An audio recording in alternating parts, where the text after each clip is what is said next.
Seguimos recorriendo la etapa de la restauración canovista y en esta sesión nos vamos a ocupar de sus relaciones exteriores.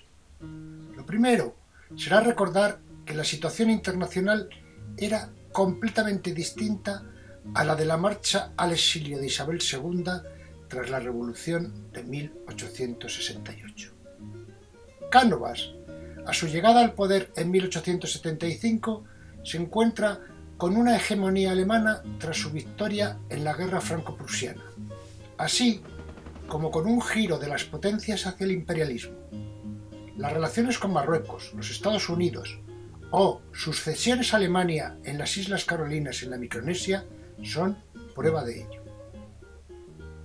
De cara a la opinión pública, van a desarrollar una política exterior de recogimiento y neutralidad, lo que representa una prueba más de su cinismo, puesto que en realidad buscó alianzas con la Alemania de Bismarck.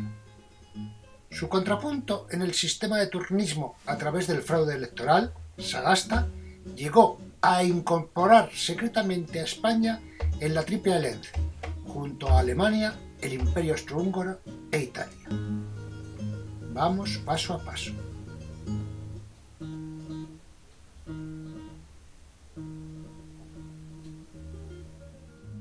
La nueva situación internacional condiciona la política exterior de la Restauración.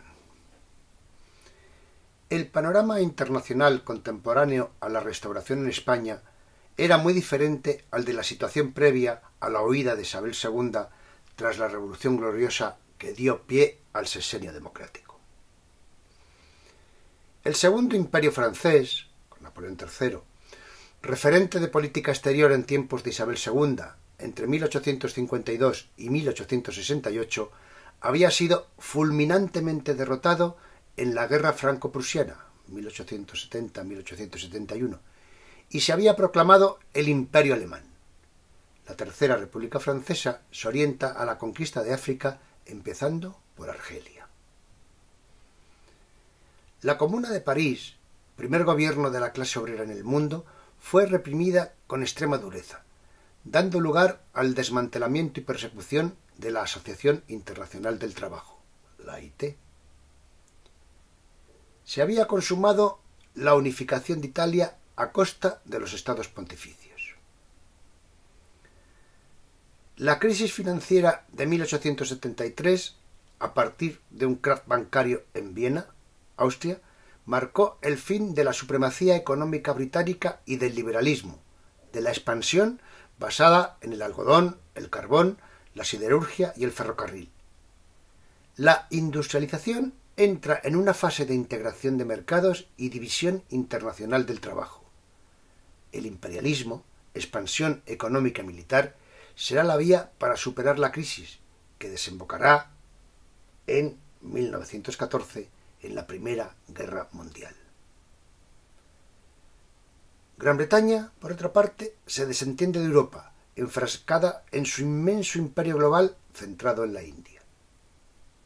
Finalmente, al otro lado del Atlántico Norte, la victoria en guerra civil de los Estados Unidos industriales sobre los sureños agrícolas esclavistas orienta hacia el imperialismo la antigua colonia británica. En ese panorama, Cánovas del Castillo, presidente del Gobierno de España, según él mismo, aplica la denominada política del recogimiento. Se trata de consolidar la monarquía de Alfonso XII, no molestando a nadie, buscando la neutralidad, consciente de la decadencia de nuestro país. Neutralidad y recogimiento, imagen pública propiciada por el propio Cánovas. Desde el punto de vista de los historiadores Jover Zamora y Montagut, por su pragmatismo, Cánovas no inició empresas diplomáticas de envergadura y procuró evitar conflictos, así como no comprometerse con ninguna potencia en los nuevos sistemas diseñados por Bismarck, política que se denominó recogimiento. La expresión política de recogimiento, o simplemente recogimiento, para definir la política exterior de Cánovas, se empleó algunas veces en las intervenciones parlamentarias en la prensa o en la correspondencia de la época, sobre todo durante el reinado de Alfonso XII. Luego, la mayoría de los historiadores, en función de esas fuentes, de esos testimonios escritos de los que disponían, identificaron el recogimiento como la política exterior promovida por Cánovas.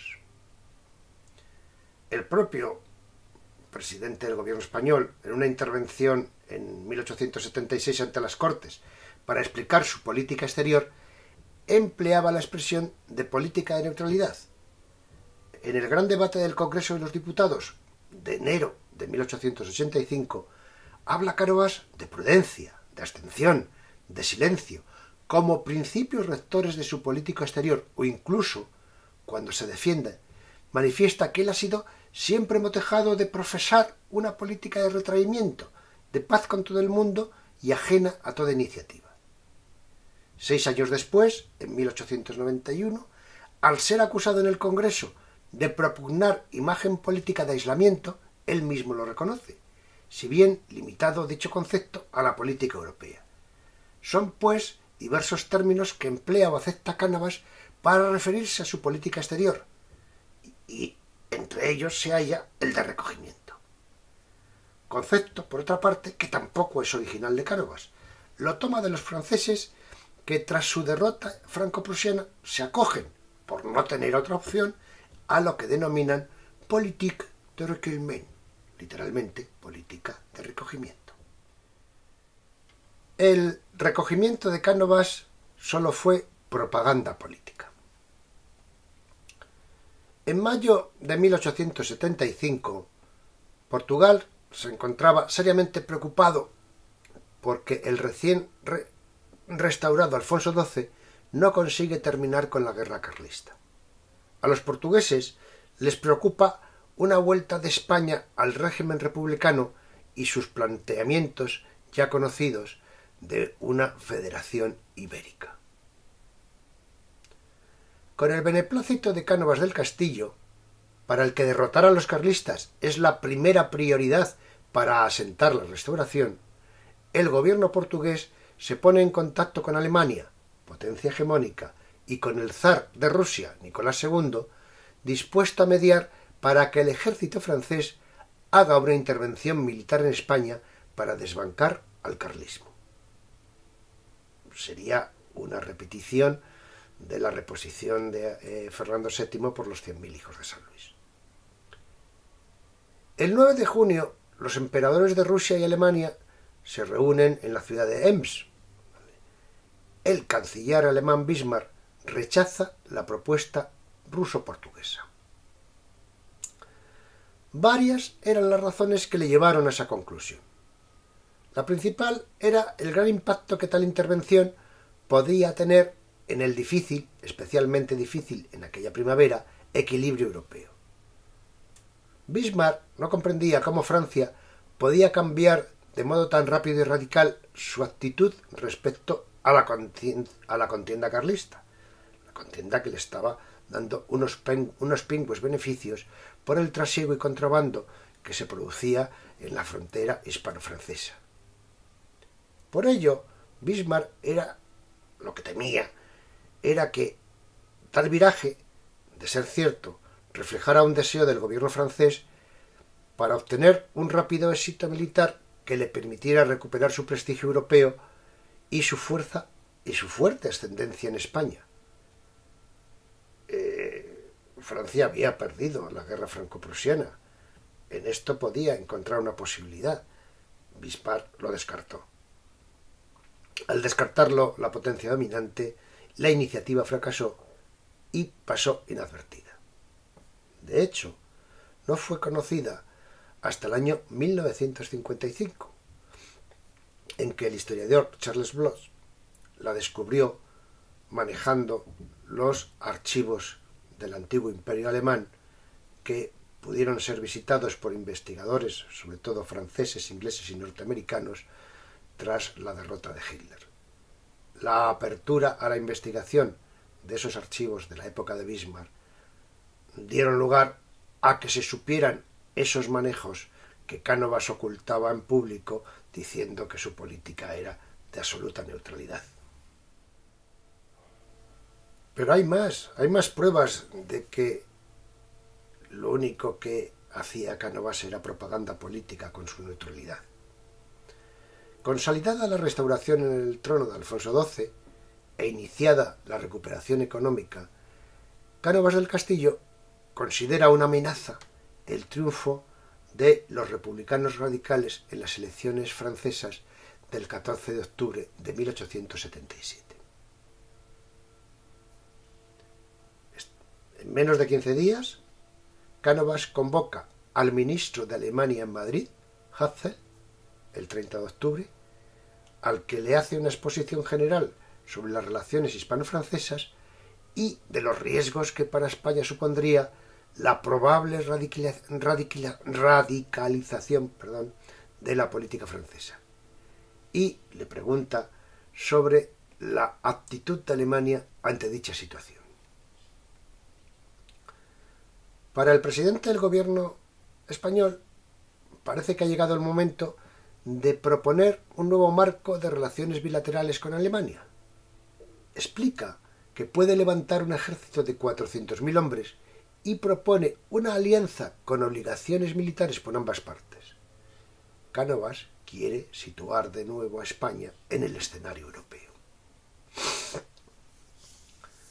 Para Bismarck, la propuesta de Cánovas no encajaba en sus planes. Era una situación muy diferente a cuando había negociado con el general Prim en 1870, negociaciones que quedaron truncadas, como bien sabemos, por el asesinato de Prim. Es muy posible que Prim hubiera participado junto a Alemania en la guerra franco-prusiana. Además, Bismarck, hombre cauto y también diplomático, le molestó que la iniciativa se hubiera planteado al ministro de Alemania en Madrid, lo que obligaba a la comunicación escrita hacia Alemania, en lugar de que lo hubiera planteado en Berlín, donde la comunicación alemana hubiera sido oral y España es la que se hubiera visto obligada a trasladarlo por escrito a Madrid.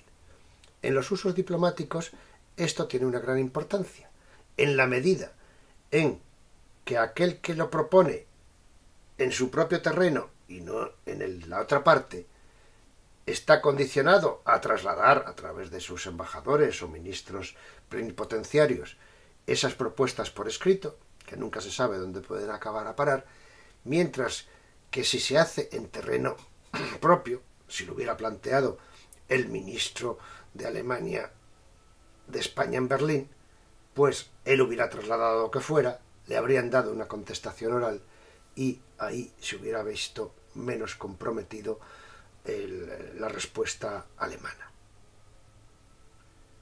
Para Bismarck, la situación española no estaba lo suficientemente estabilizada. Desde su punto de vista, Cánovas podía ser pronto sucedido en esa España siempre imprevisible por algún otro gobernante que, amparándose en la asistencia que habría de prestar a Alemania, suscitara situaciones de riesgo que precisamente se trataban de evitar. Incluso el propio Cánovas no pasaba de ser, a los ojos de Bismarck, poco más que un diletante de las relaciones internacionales europeas, como lo venía mostrando con sus frívolos planteamientos. Recordamos la propuesta ruso-portuguesa de hacer una invasión de España para acabar con el carlismo. Hatzfeld, siguiendo instrucciones de Bismarck, traslada a Cánovas una educada respuesta en la que se dice apreciar la declaración de amistad, pero sin comprometer nada más que una intente o inteligencia de comunicación mutua. Esto es, un compromiso de que las informaciones más confidenciales pues nos las vamos a transmitir entre nosotros en los temas que sean delicados, como una amenaza o peligro para España por parte de Francia. El cinismo de Cánovas queda nuevamente patente. Relaciones con Marruecos y el Tratado de Madrid de 1880.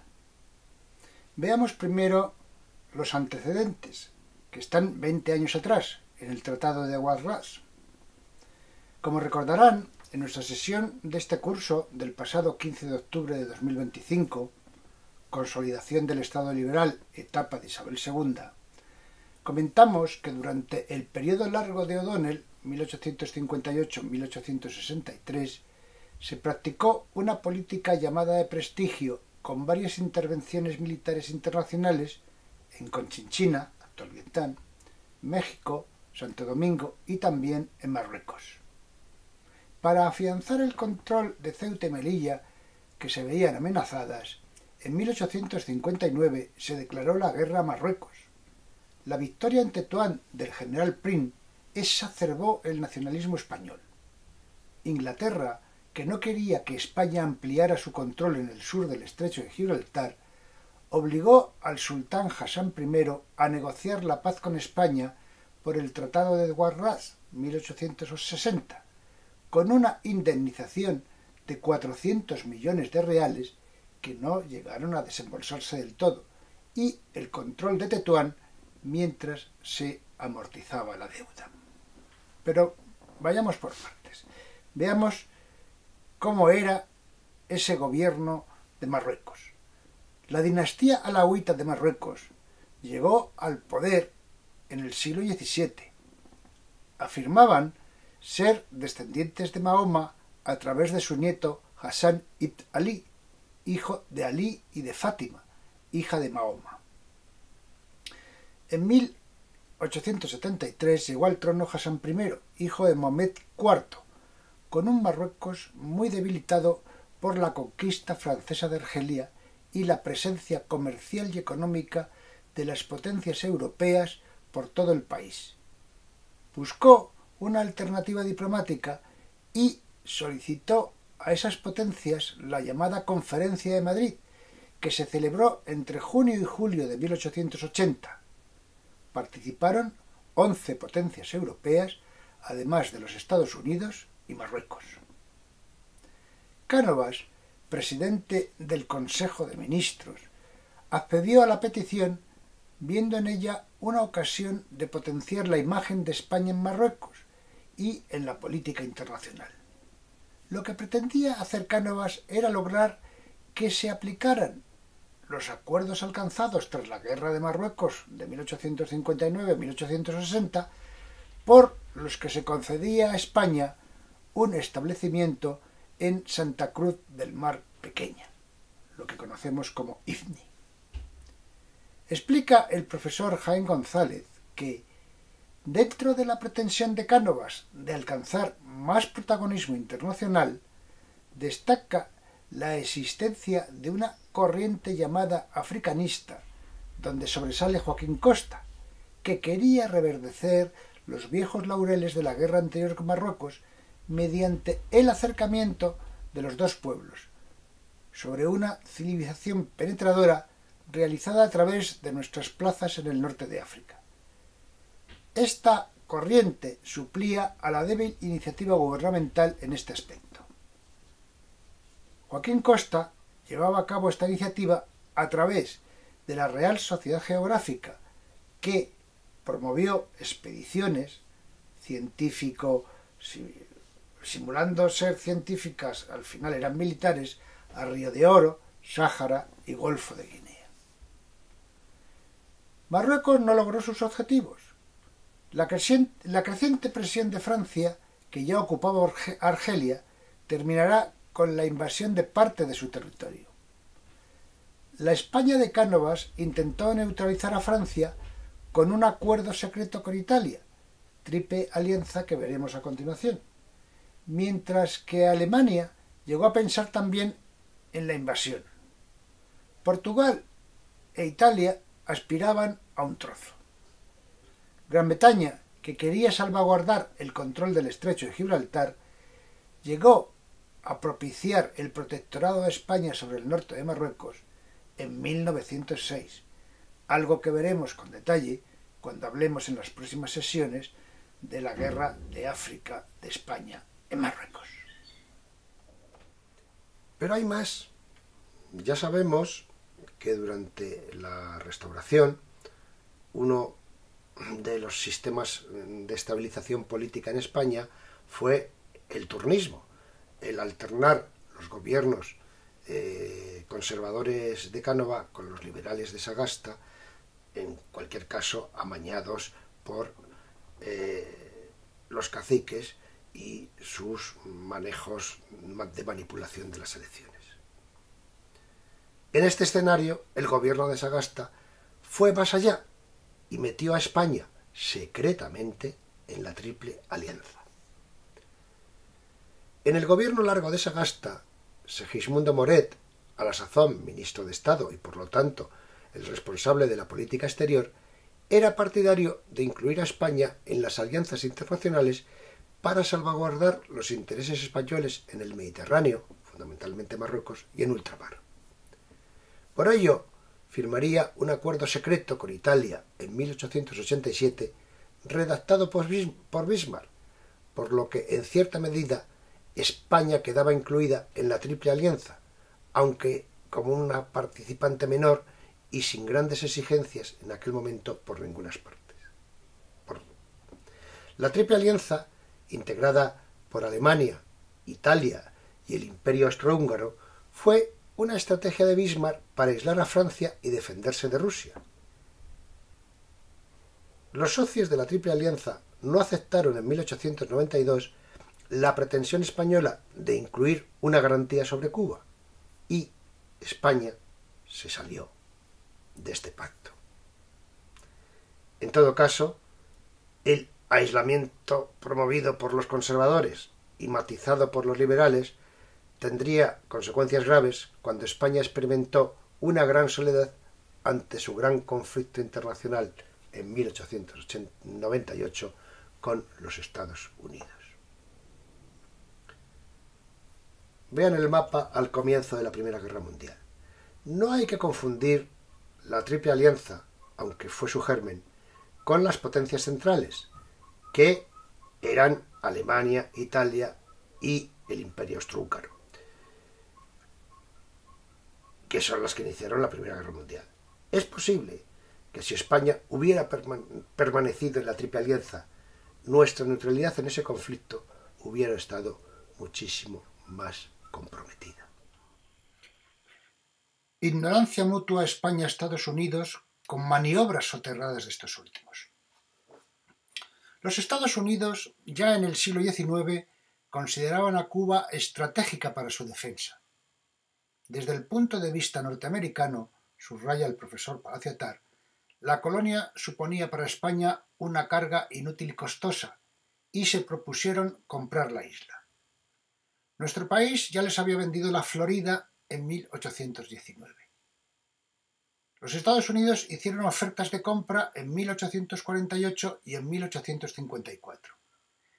En esta última fecha se plantearon que si España no vendía, debía conquistarse por la fuerza, pero sobrevino para nosotros el paréntesis de su guerra civil. Pasada esta, en 1876, ya en el periodo de la restauración canavista, el Departamento de Estado de los Estados Unidos intentó que las potencias europeas aceptaran la necesidad de una intervención militar en la isla para restaurar la paz, que ya se encontraba en plena guerra con España por su independencia. Las potencias europeas, especialmente Inglaterra, no dieron su consentimiento. A partir de 1895, los Estados Unidos iniciaron el doble juego de reanudar sus ofertas de compra y a la vez proporcionar armamento y dinero a los insurrectos. Según destaca el profesor Sánchez Padilla, para los republicanos y la izquierda española, los Estados Unidos eran modelo de república democrática. Recordemos que en los últimos días de resistencia del Cantón de Cartagena propusieron a los Estados Unidos integrarse en la Unión como Estado federado. Los Estados Unidos tardaron 2 años en reconocer a España tras la restauración de Alfonso XII. Cánovas, en 1876, aceptó la demanda norteamericana de protección judicial en Cuba. Las relaciones comerciales, tras varios retrasos, terminaron por abrirse, aunque España incumplió los acuerdos bilaterales y no pagó sus deudas. La España de la Restauración, por otra parte, inició un acercamiento a las repúblicas hispanoamericanas, tratando de ser su referente de prestigio en Europa. Para los Estados Unidos, que intentaban ser hegemónicos en todo el continente, esto tampoco gustó, y a partir de la Conferencia Panamericana de 1881, que España trató de torpedear pidiendo a las repúblicas que no acudieran, la situación fue cada vez más tensa y España estaba cada vez más debilitada y frágil. Conflicto resuelto con Alemania por las Islas Carolinas. Carolinas son un archipiélago de la Micronesia, oeste del Océano Pacífico, compuesto por 963 islas con una superficie total de 1.194 kilómetros cuadrados. En la actualidad son los Estados Federados de Micronesia, con 20 estados. El 6 de agosto de 1885, el conde Solms, embajador alemán en Madrid, notificó la decisión de su gobierno de establecer el protectorado sobre las Islas Carolinas y Palau, ya que las consideraba territorio sin dueño. Los primeros europeos en llegar a estas islas fueron los castellanos en 1526. En 1686 recibieron el nombre de Carolinas en honor al rey Carlos II, tras la visita de Francisco Lezcano. España envió algunos misioneros, pero las relaciones comerciales fueron casi nulas. En 1852, el coronel español Coello indicó a su gobierno las ventajas de la ocupación efectiva de las Islas Carolinas, ya que proporcionarían ventajas al comercio de Filipinas con Australia, Nueva Guinea y América. Pero España hizo caso omiso de sus sugerencias hasta el año 1885, fecha en la que el representante español Butrón firmó con los reyes Coror y Artingal un acta por el cual se reconocía la soberanía del rey de España sobre las Carolinas. Una vez asegurado el territorio, España intentó establecer derechos aduaneros en la región en 1885, pero Alemania y el Reino Unido protestaron, ya que el anterior abandono de las islas por parte de España permitió la llegada de diferentes misiones a estos dos países. Tras el comunicado alemán de 1885, tanto Bismarck como Cánovas buscan una solución amistosa. Aceptan la mediación del Papa León XIII, que reconoce la soberanía española sobre las Carolinas y Palau, con la obligación de hacerla efectiva y concediendo derechos de pesca, comercio y un puerto carbonero a favor de Alemania. Los colonos alemanes pueden establecerse. Después de la Guerra Hispanoamericana de 1898, las Islas Carolinas y Marianas fueron vendidas a Alemania por 25 millones de pesetas en 1899. Relaciones con la Santa Sede. Las relaciones entre la Santa Sede y la Iglesia española de una parte y el Estado liberal surgido de la Revolución de 1868 de otra estaban totalmente deterioradas. El Concordato de 1851 había supuesto un pequeño paliativo en una enemistad palpable desde la muerte de Fernando VII. Pero la desconfianza de la Iglesia hacia los liberales, ya fueran moderados o progresistas, era absoluta por los procesos desamortizadores. Cánovas tuvo un especial interés en eliminar esas tensiones. Su objetivo inicial era obtener el reconocimiento de Alfonso XII por parte del Papa para afianzar la Restauración, descolocando así al carlismo residual que siempre se había mostrado seguidor de la máxima ortodoxia católica. La actitud del Vaticano no se correspondió inicialmente con las buenas disposiciones del gobierno canovista. Al comenzar la restauración de Alfonso XII, había en España, incluidas las provincias de ultramar, 66 diócesis episcopales, de las que sólo se hallaban cubiertas 33 y 3 con sus obispos titulares, más un auxiliar en Toledo. desde 1868 no se había producido ningún nombramiento episcopal. Durante el periodo 1875-1879 se nombraron 31 obispos nuevos. En opinión del nuncio en España, Angelo Biancho, expresada en 1879, Cánovas con la Iglesia se ha portado mediocremente, haciéndole el bien, pero no todo cuanto ha podido. Pío IX había manifestado su deseo de que la Constitución de 1876, aun declarando al catolicismo religión oficial, hubiera abolido la libertad de culto. La distensión se alcanzó con León XIII, sucesor de Pío IX. Se fundó la Universidad Católica de Comillas y se autorizó la entrada en España de órdenes religiosas extranjeras que se multiplicaron de forma exagerada. Entraron órdenes dedicadas a la atención sanitaria y sobre todo a la educación. Muchísimas gracias por su atención. Este repaso a la política exterior de España durante la Restauración canovista ha puesto de manifiesto una esfera más de sus actuaciones ocultas a la opinión pública.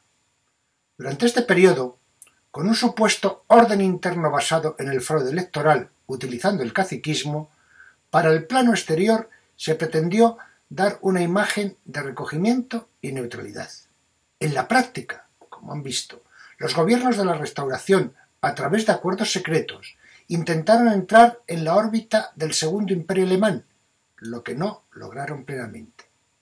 El resultado fue llegar a la guerra con los Estados Unidos de 1898 completamente aislados.